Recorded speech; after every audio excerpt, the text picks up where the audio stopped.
नमस्कार, मैं नंदिनी सिंह और आप देख रहे हैं हमारा खास शो तहकीकात। नमस्कार, मेरा नाम है जिया कौशिक। क्या वॉशिंगटन के हुक्मरानों को लगता है कि बारूद के ढेर पर बैठकर धमकियां देने से दुनिया थर-थर कांपने लगेगी, या फिर डोनाल्ड ट्रंप की यह आदत बन चुकी है कि वो हर नाकामी का ढोल पीटकर खुद को विजेता घोषित कर दिया जाए। पश्चिम एशिया में सुलगती जंग अब उस मुकाम पर पहुंच चुकी है जहां अमेरिका की हर चाल उसी पर भारी पड़ती दिख रही। 30 जुलाई 2026 की इस नई ताज़ा तरीन रिपोर्ट का निचोड़ ये है कि अमेरिका और ईरान के बीच बातचीत के तमाम दावे हवा में उड़ चुके हैं और दोनों देश फिर से सीधी सैन्य भिड़ंत पर उतर आए हैं। एक तरफ अमेरिका का दावा है कि उसने ईरान पर करारा वार किया है, वहीं दूसरी तरफ जॉर्डन में अमेरिकी ठिकानों पर हुए हमले, स्ट्रेट ऑफ हॉर्मुज में तेल टैंकरों के जलने, मिस्र के बंदरगाह पर ड्रोन हमले और कुवैत में चीनी कंपनियों पर गिरी मिसाइलों ने वॉशिंगटन के दावों की हवा निकाल दी।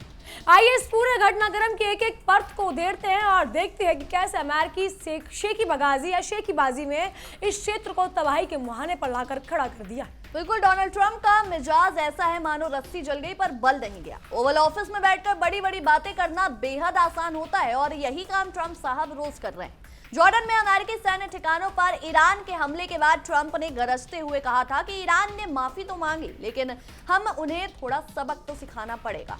अब हमारी बारी है। लेकिन हकीकत यह है कि जब जब वॉशिंगटन सबक सिखाने की बात करता है तब तक उसके अपने ही पैर उखड़ते नजर आते हैं। ईरान के उप विदेश मंत्री ने साफ साफ कह दिया है कि तेहरान ने पिछले 2 हफ्तों से बातचीत की कोई भी गुहार नहीं लगाई, जिससे ट्रंप के झूठे दावों का पर्दाफाश हो गया है। अमेरिकी रक्षा मंत्रालय यानी पेंटागन की हालात उस वक्त किसियानी बिल्ली खम्मा नोच जैसी हो चुकी है। ईरान के इस्लामिक रेवोल्यूशनरी गार्ड कॉर्प्स यानी IRGC ने दावा किया है कि उसके हमलों में अमेरिका के 3 अति आधुनिक F-35 और लड़ाकू विमान और 3 अन्य विमान पूरी तरह नष्ट हो गए। जैसे ही ये खबर दुनिया के सामने आई, अमेरिकी सेंट्रल कमांड यानी सेंटकॉम मानन फानन में सफाई देने मैदान में उतर आया और कहने लगा कि उनके किसी भी विमान को कोई नुकसान नहीं पहुंचा है। अब सवाल ये उठता है कि अगर सब कुछ इतना ही सुरक्षित है तो अमेरिकी सेना के माथे पर पसीना तैर क्यों रहा है और वो दिन रात ऐसी सफाइयां क्यों दिए जा रही हैं? सफाइयों का सिलसिला यहीं खत्म नहीं हुआ। सेंटकॉम ने यह भी नकार दिया कि वाणिज्यिक पोत MT नोरा ने ईरान के बंदरगाहों पर लगी अमेरिकी नाकेबंदी को तोड़ा है। ईरान के सरकारी मीडिया में जब यह खबर चली कि अमेरिकी नाकेबंदी को ठेंगा दिखाकर जहाजों की आवाजाही हो रही है तो अमेरिका तिलमिला उठा। वॉशिंगटन को लगता है कि वो कागजी पाबंदियों और ब्लॉकेड का डर दिखाकर पूरी दुनिया के समंदर पर कब्जा जमा लेगा, लेकिन जमीनी हकीकत यह है कि क्षेत्र के व्यापारिक रास्ते अब अमेरिका की मनमाजी से नहीं चलेंगे बल्कि स्थानीय ताकतों की मर्जी से तय होंगे। जॉर्डन की धरती इस वक्त इस भयानक टकराव का केंद्र बिंदु बनी हुई है। जॉर्डन की सेना ने दावा किया है कि उन्होंने अपनी सीमा में दाखिल हो रही 5 ईरानी मिसाइलों को मार गिराया।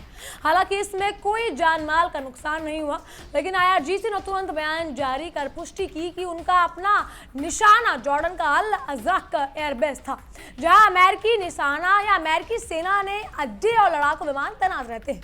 ईरान का कहना था कि यह हमला कोई बेवजह की कार्रवाई नहीं बल्कि अमेरिका के उस निरशंस हरकत का जवाब था जो उसने केशम द्वीप पर अंजाम दी थी। केशम द्वीप पर अमेरिकी हमलों की दास्तान सुनकर किसी का भी दिल दहल जाएगा। ईरानी रेवोल्यूशनरी गार्ड्स ने खुलासा किया कि अमेरिकी बम वर्षकों ने बंकर बस्टर बमों का इस्तेमाल करके केशम द्वीप पर 2 साधारण रिहायशी मकानों को निशाना बनाया, जिसमें एक हंसता खेलता परिवार तबाह हो गया। इस अमेरिकी हमले में एक पिता, मां और उनके मासूम बच्चे की मौके पर मौत हो गई, जबकि 2 अन्य छोटे बच्चे गंभीर रूप से घायल हो गए। चोर मचाए शोर की तर्ज पर अमेरिका खुद को मानवाधिकारों का मसीहा कहता है, लेकिन मासूम बच्चों पर बंकर बस्टर गिराते वक्त उसकी ये तथाकथित इंसानियत कहां गायब हो जाती? बिल्कुल, ईरान के उत्तर पश्चिमी इलाके और पिरान शहर सीमावर्ती क्षेत्र में भी अमेरिकी हवाई हमलों की खबरें सामने आ रही हैं। पिरान शहर में एक मिसाइल खाली इलाके में गिरी, लेकिन जंजन प्रांत में स्थिति दर्दनाक रही।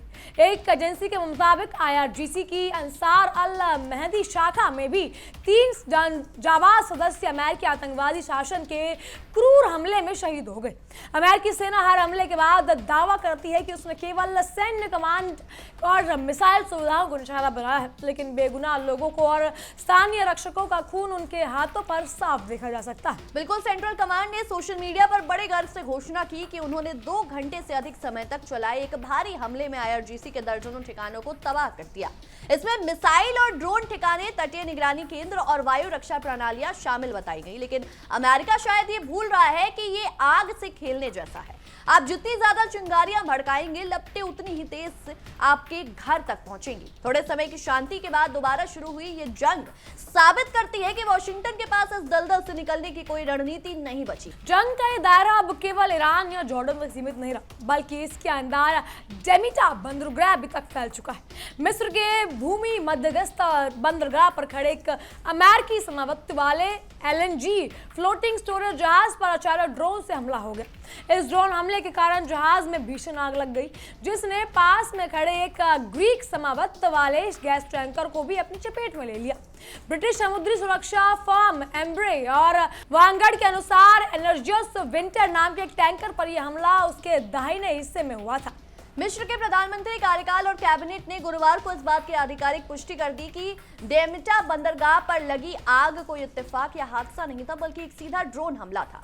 पूरे पश्चिम एशिया युद्ध के दौरान मिस्र अब तक इस सीधी सैन्य हिंसा से बचा हुआ था, लेकिन इस हमले ने साबित कर दिया कि अमेरिकी परिपंक्तियों की मौजूदगी जहां भी होगी, वहां तबाही का साया मंडराता रहेगा। मिस्र की सरकार ने इसे अपनी राष्ट्रीय सुरक्षा के लिए एक बड़ा खतरा माना है और मामले की गहन जांच के आदेश दिए हैं। इस ड्रोन हमले के बाद उंगलियां तुरंत यमन के हूती विद्रोह पर उठने लगी, लेकिन हूतियों ने इसे सिरे से खारिज कर दिया। साबा एक समाचार एजेंसी है, उसके माध्यम से हूती विदेश मंत्रालय के कार्यालय से ने स्पष्ट किया है कि मिस्र के डेमिटा बंदरगाह में जहाज को निशाना बनाने की खबरें पूरी तरह बेबुनियाद और निराधार है। जब हूतियों ने जिम्मेदारी से इनकार कर दिया तो अब वॉशिंगटन और उसके सहयोगियों को की नींद उड़ गई कि आखिर भूमध्य सागर में इतने संवेदनशील इलाके में अमेरिकी जहाज को इतने सटीक तरीके से कौन निशाना बना रहा है। बिल्कुल, इधर कुवैत में भी स्थिति बेहद तनावपूर्ण हो गई, जहां उत्तरी कुवैत में एक चीनी कंपनी की इमारत पर ईरानी मिसाइल आ गिरी। कुवैती सेना के अनुसार इस हमले में इमारत पूरी तरह तबाह हो गई और एक विदेशी कर्मचारी की दर्दनाक मौत हुई। ये घटना दर्शाती है दोस्तों कि युद्ध का दानावल अब नियंत्रण से बाहर जा चुका है। अमेरिका द्वारा फैलाए गए इस अराजकता के माहौल में बेगुनाह मजदूर और तीसरे देशों के व्यावसायिक प्रतिष्ठान भी पिस रहे हैं। अगर बात समुद्र के सबसे रणनीतिक जलडमरूमध्य यानी हॉर्मुज की करें या फिर स्ट्रेट ऑफ हॉर्मुज की करें, तो वहां ईरान का दबदबा पूरी तरह कायम है। IRGC ने अमेरिका को आड़े हाथों लेते हुए साफ साफ लहजे में चेतावनी दे दी है कि हॉर्मुज जलडमरूमध्य हमारी सरजमी है और IRGC के नौसैनिक का इस पर पूरा नियंत्रण है। ईरान ने अमेरिका को ललकारते हुए कहा कि हजारों किलोमीटर दूर से आए किसी भी अजनबी को इस रणनीतिक रास्ते में टांग अड़ाने की इजाजत तो बिल्कुल नहीं दी जाएगी। बिल्कुल, हॉर्मुज स्ट्रेट में अमेरिकी शेखी की धज्जियां उड़ती तब दिखी जब अमेरिकी वायुसेना के उकसावे में आकर दो टैंकरों ने असुरक्षित दक्षिणी रास्ते से निकलने की कोशिश की। IRGC ने बताया कि जैसे ही उनमें से एक टैंकर में अचानक भीषण आग लगी, दोनों टैंकरों के होश ठिकाने आ गए और वो तुरंत उल्टे पांव पीछे लौट गए। दोस्तों, ईरान ने साफ कर दिया है कि जब तक अमेरिकी अधिकारी धमकाने वाली भाषा बंद नहीं करते, तब तक दुनिया की जीवन रेखा माने जाने वाले इस व्यापारिक रास्ते को किसी भी अमेरिकी पोत के लिए खोला नहीं जाएगा। अपनी रक्षा प्रणाली को और मजबूत करने के लिए ईरान ने अब चीन का रुख किया है, जिससे वॉशिंगटन के पेच में मरोड़ उठने लगा। खुफिया सूत्रों के मुताबिक ईरान अगले कुछ हफ्तों में चीन से 300 से 400 कंधे पर रखकर दागी जाने वाली मैनपेट्स एयर डिफेंस मिसाइल सिस्टम हासिल करने जा रहा है। 60 से 70 मिलियन डॉलर का यह सौदा हांगकांग स्थित एक मध्यस्थ कंपनी के जरिए हुआ है और इसमें QW-12 और FN-16 जैसी खतरनाक मिसाइलें शामिल हैं। अमेरिका और इजराइल के साथ चल रहे इस लंबे युद्ध में ईरान की कमी दूरी की रक्षा प्रणालियों में जो कमियां आई थी, ये सौदा उन्हें पूरी तरह भर देगा। चीन से मिलने वाली इन आधुनिक मिसाइलों के बाद अमेरिकी लड़ाकू विमानों और ड्रोनों के लिए ईरानी हवाई क्षेत्र में घुसना लोहे के चने चबाने जैसा साबित होगा। अमेरिका सोच रहा था कि वो ईरान को अलग थलग कर देगा, लेकिन तेहरान ने वैश्विक स्तर पर अपने समीकरण ऐसे बैठाए हैं कि वॉशिंगटन की घेराबंदी ही टूटती नजर आ रही है। कूटनीतिक मोर्चे पर भी ईरान के विदेश मंत्री अब्बास अरागची ने यूरोपीय देशों को बेनकाब करना शुरू कर दिया। अरागची ने बुल्गारिया के विदेश मंत्रालय से या विदेश मंत्री से फोन पर की बात करी।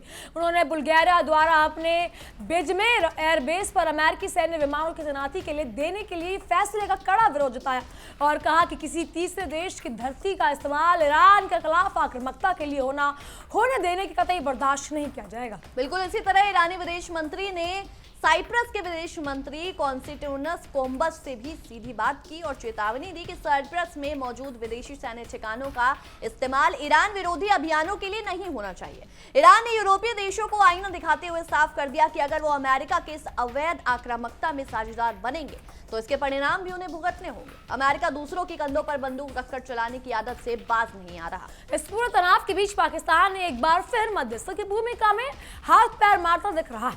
पाकिस्तान के विदेश कार्यकाल में एक प्रवक्ता ताहिर अंद्राबी ने कहा है कि उनका देश अमेरिका और ईरान को फिर से बातचीत की मेज पर लाने की पूरी कोशिश कर रहा है। इस्लामाबाद समझौता ज्ञापन यानी MOU और पाकिस्तान कतर संयुक्त बयान के तहत बातचीत को पुनर्जीवित करने के प्रयास के लिए किए जा रहे हैं ताकि हॉर्मुज़ जलसंधि के आसपास हालात सामान्य हो सके। पाकिस्तान भले ही शांति के मसीहा के रूप में कूटनीति के दावे कर रहा हो, लेकिन हकीकत यह है कि जब तक अमेरिका का रुख अड़ियल रहेगा तब तक कोई भी मध्यस्थता रंग नहीं ला सकती। प्रवक्ता ने माना ही कि भले ही बीच में कुछ दिनों के लिए शांति रही हो, लेकिन हालिया गोलीबारी ने यह साबित कर दिया है कि यह शांति तूफान से पहले की खामोशी मात्र थी। अमेरिका की उनका कोई भी वादा टिकाऊ नजर नहीं आ रहा। उधर सऊदी अरब की भूमिका भी इस युद्ध में अमेरिका के पिछलगू जैसी बनती जा रही। सऊदी अरब ने इराक में ईरान समर्थक समूहों के खिलाफ अमेरिकी हवाई हमलों में खुलकर हिस्सा लिया, जिसमें कम से कम 20 लड़ाके और 6 ईरानी सलाहकार मारे गए। इराक के निनवे प्रांत में असद अल शाबी के ठिकानों पर अमेरिका सऊदी के संयुक्त हमले में पूरे मध्य पूर्व को दिलाने पर मजबूर कर रखा है। सऊदी अरब के इस कदम से क्षेत्रीय तनाव और बढ़ गया है। ईरान के विदेश मंत्रालय ने अमेरिका और सऊदी अरब के इन हमलों की कड़ी शब्दों में निंदा करते हुए इसे संयुक्त राष्ट्र चार्टर और अंतर्राष्ट्रीय कानून का घोर उल्लंघन बताया है। अमेरिका अब क्षेत्र के अन्य देशों को भी इस तबाही की आग में धकेल रहा है ताकि उसकी अपनी नाकामियों पर पर्दा पड़ा रहे। बिल्कुल 5 महीने से अधिक समय से चल रहे इस संघर्ष ने वैश्विक अर्थव्यवस्था की कमर तोड़कर रख दी है। डोनाल्ड ट्रंप ने युद्ध की शुरुआत में बड़े बड़े दावे किए थे कि यह लड़ाई 4 से 5 हफ्तों में खत्म हो जाएगी, लेकिन आज स्थिति यह है कि अंतर्राष्ट्रीय बाजार में कच्चे तेल की कीमतें 5% तक उछल चुकी हैं, जिससे वैश्विक ऊर्जा आपूर्ति पर गहरा संकट मंडरा रहा है। ट्रंप की इस बचकानी सैन्य रणनीति का खामियाजा आम अमेरिकी नागरिक और पूरी दुनिया भुगत रही है। बिल्कुल, अमेरिका के भीतर भी अब राष्ट्रपति ट्रंप के खिलाफ असंतोष का लावा फूट पड़ा है। अमेरिकी सीनेट में गुरुवार को ईरान वॉर पावर्स रेजोल्यूशन पर वोटिंग हुई, जिसका मकसद ट्रंप के युद्ध छेड़ने के असीमित अधिकारों पर अंकुश लगाना था। हालांकि ये प्रस्ताव लगभग 50 के बेहद मामूली अंतर से खारिज हो गया, लेकिन इस वोटिंग ने साबित कर दिया कि वॉशिंगटन की संसद भी अब इस अंतहीन युद्ध से पूरी तरह उब चुकी है। सीनेट में ट्रंप की अपनी पार्टी के सांसदों ने दलीय सीमाएं तोड़कर ट्रंप के खिलाफ वोट दिया। वही अमेरिकी प्रतिनिधि सभा यानी हाउस पहले ही 2 बार ट्रंप को युद्ध खत्म करने का आदेश देने वाला प्रस्ताव पारित कर चुकी है। नए एसोसिएट प्रेस पोल के मुताबिक 2/3 अमेरिकी नागरिक मानते हैं कि ईरान के खिलाफ ये युद्ध पूरी तरह बेकार और व्यर्थ है। अमेरिकी सेना का गोला बारूद और आधुनिक हथियारों का भंडार अब तेजी से रीता हो रहा है। पेंटागन ने संसद से युद्ध जारी रखने के लिए $80 अरब के अतिरिक्त बजट की मांग की है, जबकि $37 अरब से ज्यादा का टैक्स पेयर्स का पैसा पहले ही स्वाहा हो चुका है। अब तक 18 से अधिक अमेरिकी सैनिक मारे जा चुके हैं और लगभग 450 से ज्यादा घायल हो चुके हैं। घर में नहीं दाने अम्मा चली भुनाने वाली कहावत अमेरिका पर सटीक बैठती है। खुद की अर्थव्यवस्था चरमरा रही है और वो दुनिया पर राज करने चले। ओमान ने हॉर्मुज़ जलसंधि के संयुक्त क्षेत्रीय प्रबंधन के लिए एक शांति प्रस्ताव रखा था, जिसे ईरान ने सीधे तौर पर खारिज कर दिया है। ईरान का रुख स्पष्ट है, हॉर्मुज़ पर केवल ईरान और ओमान का संप्रभु अधिकार रहेगा और किसी भी बाहरी ताकत, खासकर अमेरिका, जो इसमें हस्तक्षेप करने का कोई हक नहीं रखती है। अमेरिका की मध्य पूर्व में अपनी दादागिरी चलाने की नीति अब पूरी तरह विफल हो चुकी है। बिल्कुल, हालिया घटनाक्रमों से ये साफ झलक रहा है कि अमेरिका अपनी गिरती हुई साख को बचाने के लिए बौखलाहट में कदम उठा रहा है। कभी वो इराक में बमबारी करता है, कभी जॉर्डन में अपने अड्डों को बचाने के लिए छटपटाता है, तो कभी सीरिया और ईरान के तटीय ठिकानों पर मिसाइलें दागता है। लेकिन इस बहुकोणीय युद्ध में अमेरिका चारों तरफ से घिरता नजर आ रहा है और उसके पास कोई भी सुरक्षित निकलने का रास्ता नहीं बचा। अमेरिकी विदेश नीति का दोहरापन पूरी तरह दुनिया के सामने बेनकाब हो चुका है। एक तरफ अमेरिका शांति और कूटनीति का ढोंग रचता है और दूसरी तरफ आधी रात को बंकर बस्टर बम गिराकर बेगुनाह परिवारों की बलि चढ़ाता है। डोनाल्ड ट्रंप का यह दावा है कि ईरान उनसे डर कर समझौते की भीख मांग रहा है, किसी कॉमेडी शो से कम नहीं लगता। धरातल पर ईरान चीनी मिसाइलों और अपने क्षेत्रीय सहयोगियों के साथ अमेरिका को हर मोर्चे पर कड़ी चुनौती दे रहा है। 30 जुलाई 2026 के इस घटनाक्रम के बाद अगर हम जमीनी राजनीतिक चालों को समझे तो अमेरिका का यह दावा पूरी तरह से खोखला साबित होता है कि वो स्थिति पर नियंत्रण पा चुका है। पेंटागन के अफसर भले ही व्हाइट हाउस में बैठकर कागजी नक्शों पर अपनी जीत के तीर चला रहे हो, लेकिन धरातल पर अमेरिकी रणनीति की पूरी तरह से कचड़ा हो चुका है। ईरान ने अपनी लचीली युद्ध रणनीति के जरिए साबित कर दिया है कि महंगे F-35 जहाजों और अत्याधुनिक बंकर बस्टर मिसाइलों के दम पर किसी देश की संप्रभुता को नहीं झुकाया जा सकता। डोनाल्ड ट्रंप जिस आसान जीत का सपना देखकर इस दलदल में कूदे थे, वो सपना अब उनके गले की फांस बन चुका है। बिल्कुल, अमेरिका की इस अंधी आक्रामकता ने पश्चिम एशिया के पूरे समुद्री व्यापार और वैश्विक सप्लाई चेन को पंगु बनाकर रख दिया है। दुनिया भर की ऊर्जा जरूरतों के लिए हॉर्मुज और मध्य कितना अहम है, ये बात किसी छिपी नहीं है। लेकिन अमेरिका ने अपनी बेवकूफाना हरकतों से इस जीवन रेखा की आग में या फिर जीवन रेखा को ही आग के हवाले कर दिया है। तेल टैंकरों का जलना और व्यापारिक जहाजों का रास्ता बदलना इस बात का सबूत है कि वाशिंगटन ने सिर्फ तेहरान को नुकसान पहुंचाने के चक्कर में अपने ही सहयोगियों के पैर पर कुल्हाड़ी मार ली है।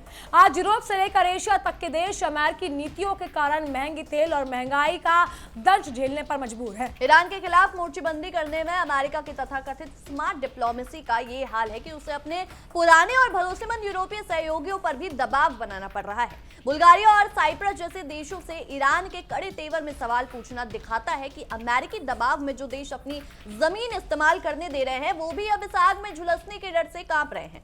विदेश मंत्री अब्बास अराक्ची की सीधी चेतावनी ने यूरोपीय ताकतों को ये सोचने पर मजबूर कर दिया है कि अंकल सैम, जिसे हम अमेरिका कहते हैं, इनके खेल में मोहरा बनने की क्या कीमत चुकानी पड़ सकती है। दूध का जला छाछ भी फूंक फूंक कर पीता है और यूरोपीय देश अब अमेरिका के इस विनाशकारी युद्ध का हिस्सा बनने से घबरा रहे हैं। चीनी मिसाइल रक्षा प्रणालियों की ईरान में संभवित आवाक ने अमेरिकी और उसके रक्षा विशेषज्ञों के पसीने छुड़ा दिए। 60-70 मिलियन डॉलर की ये रक्षा सौदा का सिर्फ कुछ 100 मिसाइलों की खरीद या पुख्ता नहीं है, बल्कि ये इस बात का स्पष्ट संकेत है कि वैश्विक ताकत का संतुलन अब बदल रहा है। वॉशिंगटन सोचता था कि वह अपनी नाकाबंदी और कड़े प्रतिबंधों के जरिए ईरान की सांसें घोट देगा, लेकिन तेहरान ने चीन के साथ हाथ मिलाकर अमेरिकी पाबंदियों के गुब्बारों की हवा निकाल दी है। QW-12 और FN-16 जैसे प्रणालियों के आने के बाद से अमेरिकी वायुसेना के लिए ईरानी आसमान में मनमर्जी करना मौत का बुलावा देना जैसा हो गया है। मध्य पूर्व के अन्य देशों की लाचारी भी इस संकट से साफ झलक रही है। जॉर्डन जैसे देश जो अमेरिका की सैन्य मौजूदगी के लिए अपने ठिकाने देने को मजबूर है, अब अपनी ही आवाम के सामने बेनकाब हो रहे हैं। जॉर्डन की वायु रक्षा प्रणाली भले ही कुछ ईरानी मिसाइलों को गिराने का दावा करे, लेकिन हकीकत ये है कि वो दो महाशक्तियों की इस आग में सिर्फ एक बलि का बकरा बने हुए हैं। जब ईरान के मिसाइल उनके अल अराजक एयरबेस जैसे सुरक्षा तंत्रों को निशाना बनाते हैं, तो नुकसान सिर्फ इंफ्रास्ट्रक्चर का नहीं होता, बल्कि उस देश की आंतरिक स्थिरता की नींव भी हिल जाती है। मिस्र के दियमटा बंदरगाह पर हुआ ड्रोन हमला इस बात का जीता जाता सबूत है कि ये युद्ध का दायरा पूरी तरह से बेकाबू हो रहा है। मिस्र जैसे देश जब तक इस महासमर से खुद को दूर रखे हुए थे, अब सीधे तौर पर इसकी चपेट में आ रहे हैं।